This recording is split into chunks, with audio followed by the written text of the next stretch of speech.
When you're in any branch of service, you're very close-knit. You know who's on post, you know who's on duties or whatever. You get there, you're there with your friends, your brothers. Some of them didn't make it, some of them did. You come home, you feel a little guilty. You're happy that you're home to see your family and your friends again.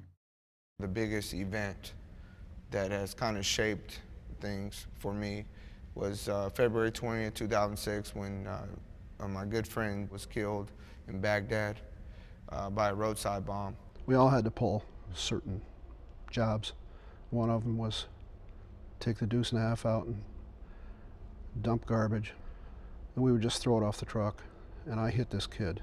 I don't know if he's alive or dead, but I hurt him pretty bad. And that one always got me. I had been raped by my recruiter and had not ever told anybody and had not ever dealt with that and had just kept quiet about that because I thought that it was my fault. I'd never had a Marine die. I mean, now, this is peacetime. I'm not in a conflict. I get in, and this guy is lying here. He said, "Sergeant, you promised me you wouldn't let nothing happen to me." He said, "You promised me that we would be all right." And I see that, and I live with that. I was in a hospital in Vietnam, and my team went out and never came back. And yeah, it's survivor's guilt. You know, I should have been there. If I'd been there, it would have been different. Any wounded veteran, I would say, would always tell you, they wanted to go back. We were leaving our team, and that wasn't acceptable. We wanted to get back in there. It did take a while to get that feeling of obligation to go away. Yes, survivor's guilt. That has really impacted our life and our marriage a lot. After I got out of the military, I dealt with that with booze, alcohol. Ultimately ended up going through a divorce. I was always agitated and irritable, but I didn't know what I was dealing with. I just didn't have the same fervor for life. That guilt just kind of dictated what I did and how I felt.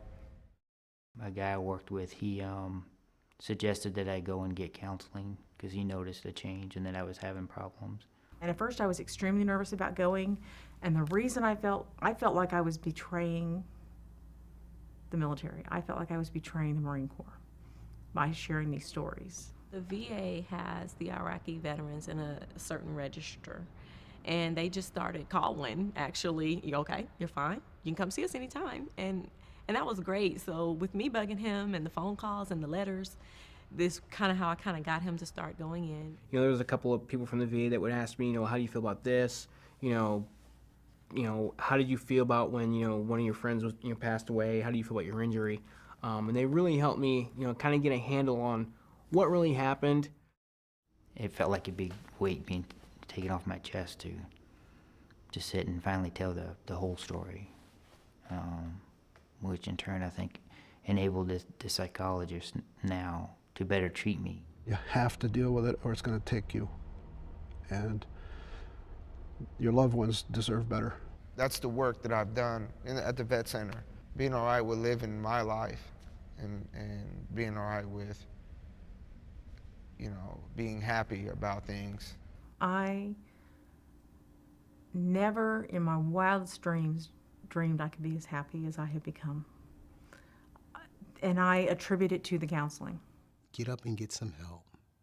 Get into a good program and see it through. If anyone knows how to see something through from beginning to end, is a veteran.